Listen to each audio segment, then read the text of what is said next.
Nah, oke teman-teman, assalamualaikum warahmatullahi wabarakatuh. Oke teman, jadi saya kedatangan TV LG ini teman ya, ukurannya sekitar 40 in ya. Nah, ini kerusakannya TV-nya itu mati total ya. Biasanya di pojokan kiri, sana ya, itu ada indikator merah pas dicolokin ya. Tapi untuk saat ini TV-nya tidak ada ya, alias indikatornya mati. Nah, kita coba colokin teman-teman ya. Coba colokin. Apakah memang benar TV-nya ini mati total? Karena tadi baru datang ya sama usernya. Nah, kita perhatikan di sana nih, ada indikatornya di sini teman-teman ya. Ini harusnya kalau normal ketika dicolokin itu merah ya, kalau belum disetar. Nah, biasanya kalau sudah disetar dia hijau ya, atau enggak mati ya, biasanya hijau sih ya. Nah, ini mati ya, mati total, jadi indikatornya pun mati. Oke teman, jadi kerusakan TV ini di mana? Bisa juga di power supply juga bisa ya, di mainboardnya juga bisa. Kita langsung bongkar saja, kita cek kerusakannya di mana. Ikutin terus videonya teman-teman ya, biar kita belajar bareng ya di sini ya. Oke. Nah, ini TV-nya sudah saya bongkar teman-teman ya. Nah, di sini ada papan panelnya, sini tikonnya ya. Nah, mesin mainboard power supply dan mainboard modulnya itu dia jadi satu teman-teman ya. Ini separuh sini dia mainboard power supply, dan sini driver backlight. Nah, di sini mainboardnya modulnya ya. Nah, kita akan mengecek atau kita akan ukur ya tegangan outputnya di sini. DC-nya coba keluar apa enggak. Siapa tahu DC-nya keluar disebabkan IC ini mati teman ya. Nah, kalau IC ini mati itu jelas untuk indikatornya standby tidak menyala teman-teman ya. Nah, seperti itu. Jadi kita cek dulu ini ya. Kita colokin terus kita cek tegangan outputnya. Ini 12 volt di dioda ini ya. Ini dioda transistor ya, dioda SMD ini teman-teman ya.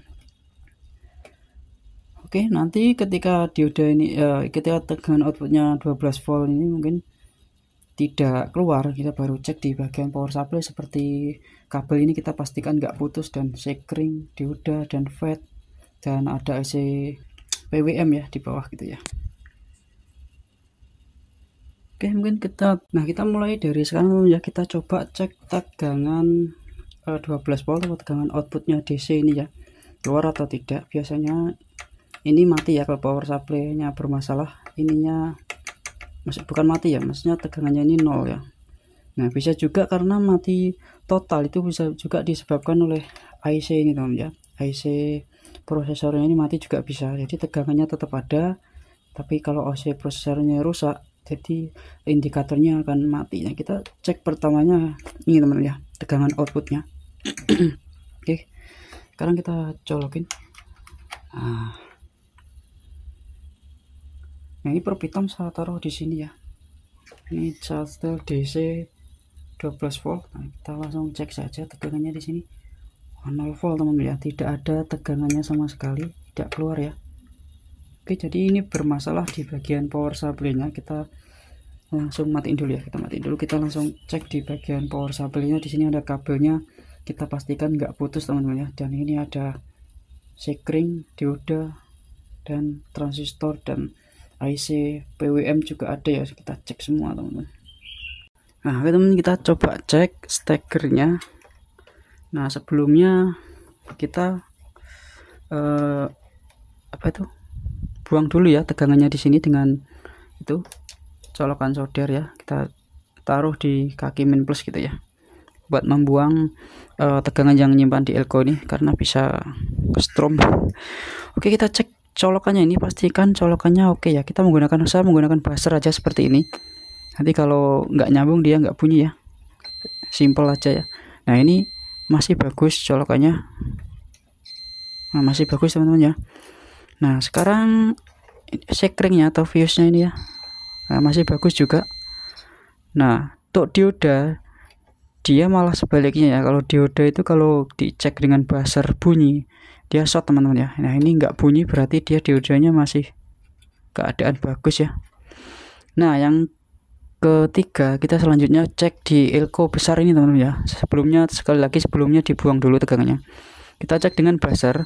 Biasanya kalau ada yang short, untuk elko nih kaki ini dicek seperti ini, biasanya bunyi ya. Nah ini enggak bunyi ya. Mungkin kerusakannya di mana? Nah nanti kita copot dulu mesinnya. Nah ini enggak bunyi ya.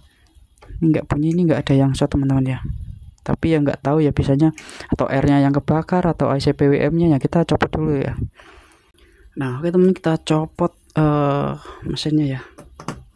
Kita copot, kita cek ya, kita cek kerusakannya itu di mana gitu ya, biar enak kita copot dulu ya.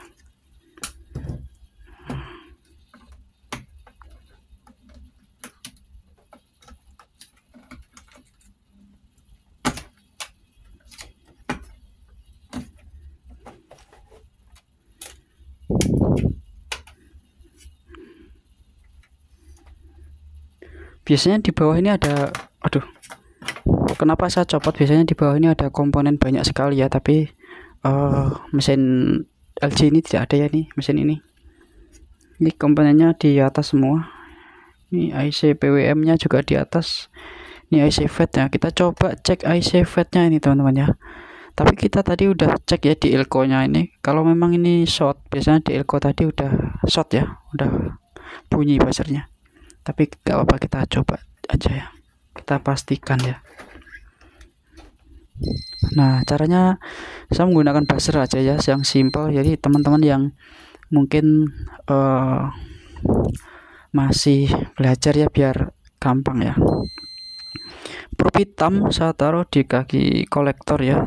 Biasanya kalau short dia udah bunyi ya. Untuk probe merahnya saya taruh di basis bisa ya, emitor bisa. Nah ini bolak-balik, biasanya ini short. Kalau emang short,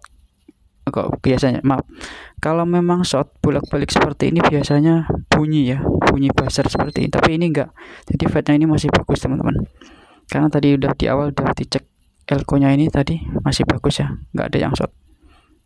Karena kalau fatnya short itu biasanya di kaki elko ini juga akan bunyi terus menerus ya.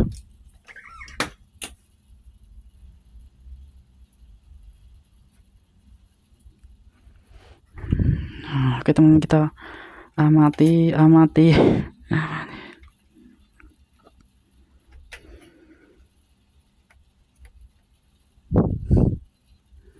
Nah oke teman, jadi saya menemukan kejanggalan di sini ya teman ya. Di bagian ini deket IC FET ini ada kapasitor kecil ini sepertinya bekas meledak teman-teman ya, bekas meledak nih, kelihatan nggak ya, kaki yang bawah ini gompal ini ya, yang bawah gompal, yang warna biru ini ya, kecil ini ya. Nah mungkin ini meledak. Nah oke teman, ini ada bekas seperti apa ya di PCB nya, seperti ada hembusan hembusan arang gitu ya. Tapi ini coba kita cek ya, biar short apa enggak ya.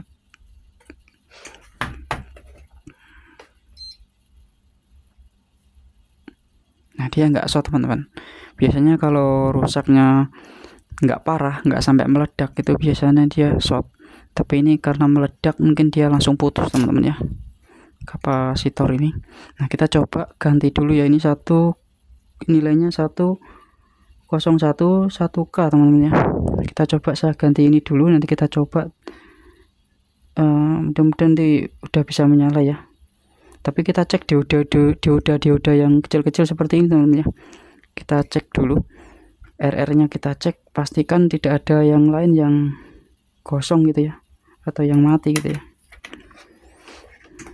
Oke, saya ganti dulu teman-teman ya, ini ya yang biru ini. Nah oke teman-teman, jadi apa itu ya, sudah saya copot ya ini ya, betul, kapasitornya sudah saya copot. Nah ini teman-teman ya, bener ya, meledak ya teman-teman ya. Coba saya sepil di kaca pembesar biar kelihatan jelas ya. Nah kelihatan jelas banget ya, pecah ya. Oke, dan untuk penggantinya saya siapkan teman-teman ya, ini dari power supply DVD ini ya, kebetulan nilainya sama teman-teman. Kita pasangin langsung di sana ya.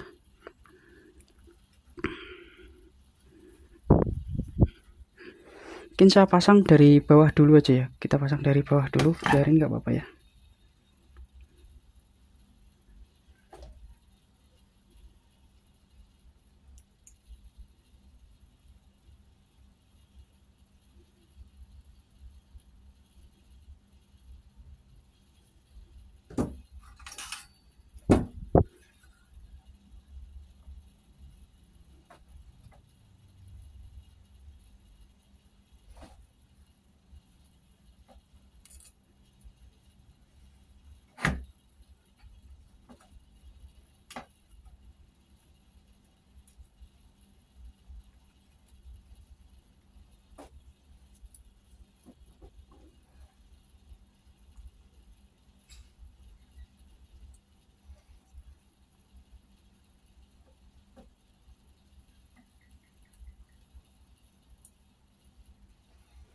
Nah, oke teman-teman, sudah saya pasang. Nah, saatnya kita coba ya teman-teman ya. Kita coba, kita nyalakan teman-teman ya.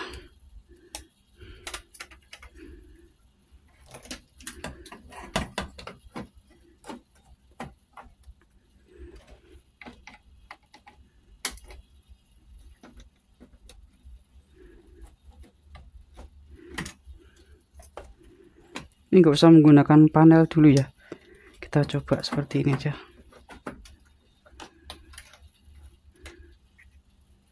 Oke, kita colokin di sini indikatornya teman ya, indikatornya di pojokan sini ya, mudah-mudahan udah merah pojokan situ ya. Kita coba colokin, bismillahirrahmanirrahim.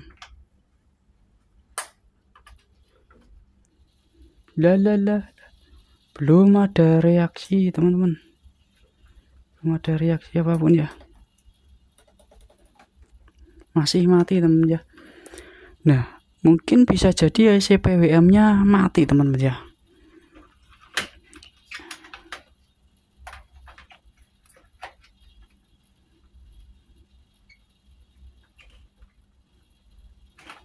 IC PWM nya mati juga bisa gak bakal menyala teman-teman ya. Nah, oke teman-teman, kita biasanya kalau power supply meledak, biasanya IC PWM atau IC kontrolnya itu yang kaki berapa ya, biasanya kakinya 8 ya, kalau nggak 6, biasanya 8 ya, kecil gitu ya. Di power supply biasanya ikut mati teman-teman kalau power supply-nya bermasalah. Nah, seperti tadi ya, ada komponen yang meledak, air yang meledak, atau fatnya yang meledak atau mati gitu ya. Biasanya IC PWM itu rentan mati teman-teman ya. Biasanya mati dia, walaupun diganti spare part yang lain, kalau IC PWM-nya nggak diganti itu nggak bakal menyala teman-teman ya. Nah, mungkin nanti gimana cara menyalakannya, kita coba lihat dulu ya. Kita coba dulu pendingin ini di bawah sini ya, komponennya itu di bawah pendingin sini ya, pendingin fat ini ya. Kita copot dulu ini ya biar kelihatan. Nah, oke teman, sudah saya copot ini ya, fatnya. Ini masih keadaan bagus teman-teman ya. Biasanya ini ikut mati.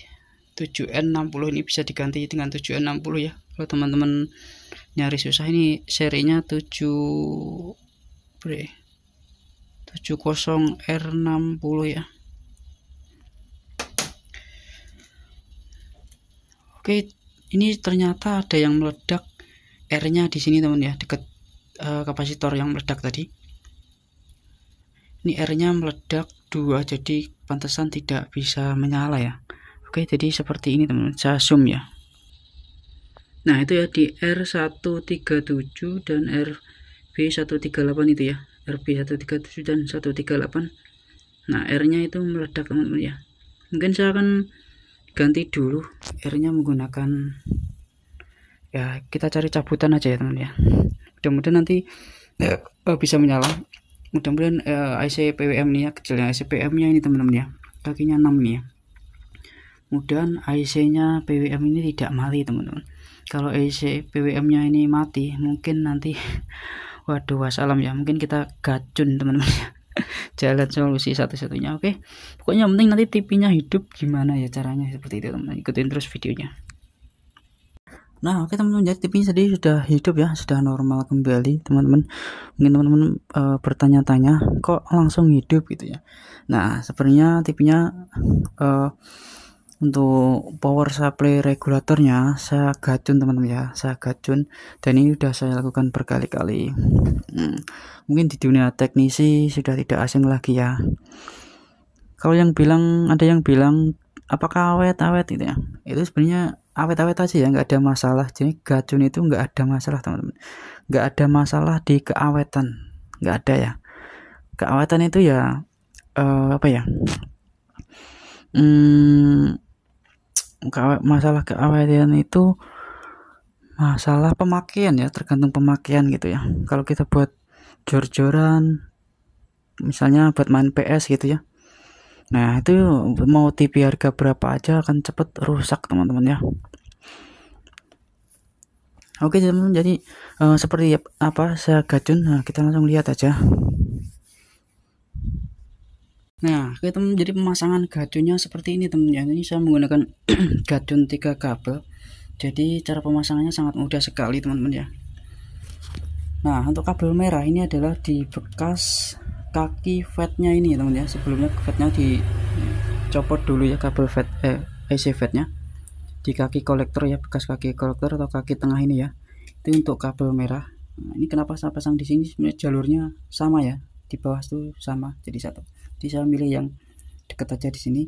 Dan untuk kabel hitam ini, kabel hitamnya itu di kaki main atau kaki ground di elko ini teman-teman ya. Nah oke teman-teman, yang nggak ketinggalan, sangat penting sekali yang biasanya teman-teman teknisi nggak dipasangnya, ini kabel biru. Sebenarnya kabel biru ini sangat penting sekali teman-teman. Jadi kegunaan kabel biru ini adalah sebagai kontrol tegangan output biar dia stabil sesuai kebutuhan mainboard ya, sesuai yang dikeluarkan dari PSU ini, yaitu 12 volt di sini ya, biar stabil gitu ya, tidak naik turun teman-teman. Nah kenapa banyak yang mungkin pakai gacun nggak awet, itu biasanya kabel birunya nggak dipasang teman-teman ya, seperti itu. Nah kebetulan biasanya saya pakai gacun 5 kabel. Untuk kali ini saya pakai yang 3 kabel karena gacun 5 kabelnya lagi habis teman-teman ya. Oke, tadi tidak apa-apa ya pakai 3 kabel karena TV-nya juga ukurannya sangat besar juga, jadi nggak masalah ya teman-teman. Nah coba kita cek tegangan standby-nya teman-teman ya. Cek tegangan standby-nya, ini sudah saya colokin ya TV-nya. Ini 12 volt ya normalnya di sini ya. Nah ini terukur 11,7 atau 11,8, itu nggak apa-apa ya, emang saya setting seperti itu, nggak sampai 12 volt, itu TV-nya sudah normal. Menurut saya jangan sampai 12 volt teman-teman ya, biar aman ya. Nah segitu aja. Nah ketika di start dia akan turun teman-teman ya, akan turun, nggak apa-apa ya turun. Nah kita nyalain dulu, start dulu ya, kita start. Nah ini backlinknya, nah belum nyala mana, belum start ya. Nah udah, nah sudah menyala ya, backlinknya sudah menyala, TV-nya sudah menyala. Coba kita tes tegangannya. Nah di sini turun 10,1. Nah menurut saya ini nggak apa-apa teman-teman ya, nggak ngaruh ya. Yang penting TV-nya sekarang sudah hidup. Yang penting tadi pas keadaan standby itu 11,7 atau 8 volt tadi ya teman-teman. Nah ketika teman-teman masang keadaan seperti ini nggak apa-apa ya, nggak apa-apa. Ketika start dia cuma 10 volt nggak apa-apa, yang penting TV-nya sudah hidup, nggak normal. Tadi saya coba, saya naikin sampai 11 volt pas start ya, tapi TV-nya malah mati teman-teman. Ini protect gitu ya. Jadi yang penting itu pas standby aja. Pas standby tadi 11,7 ya normal gitu ya. Jadi pas startnya dia agak turun ya wajar ya, karena ada beban gitu ya. Yang penting tidak drop gitu ya. Oke teman, jadi kenapa saya menggunakan gacun memutuskan menggunakan gacun, sebenarnya untuk fatnya ini masih normal teman-teman. Yang kebakar itu yang kemarin kapasitor ya, yang ternyata R-nya ini kebakar teman-teman ya. R-nya kebakar, terus IC ini, IC kecil ini ya, IC SMD, IC untuk mengaktifkan FET ini teman-teman. Jadi ketika IC ini mati, jelas FET ini tidak akan bekerja dan power supply pun tidak akan bekerja teman-teman. Jadi untuk mencari IC ini ya agak susah ya, sebenarnya agak susah gampang ya. Jadi biar cepat aja, biar cepat selesai. Yang penting pemasangannya benar dan aman, kasih pendingin seperti ini yang rapi ya. Saya jamin awet teman, nggak ada masalah. Oke,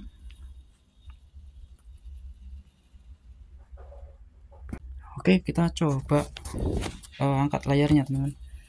Nah, benar-benar nyala ya, sudah nyala. Nah, itu ya, tidak ada sinyal saat ini ya. Oke teman-teman.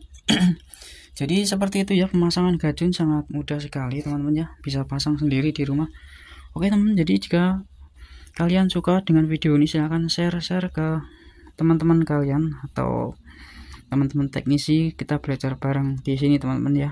Nah, di sini nggak ada yang hebat ya, semuanya hanya belajar gitu ya. Oke, semoga videonya bermanfaat dan mudah-mudahan video berikutnya lebih menarik lagi teman-teman ya. Assalamualaikum warahmatullahi wabarakatuh. Mantap.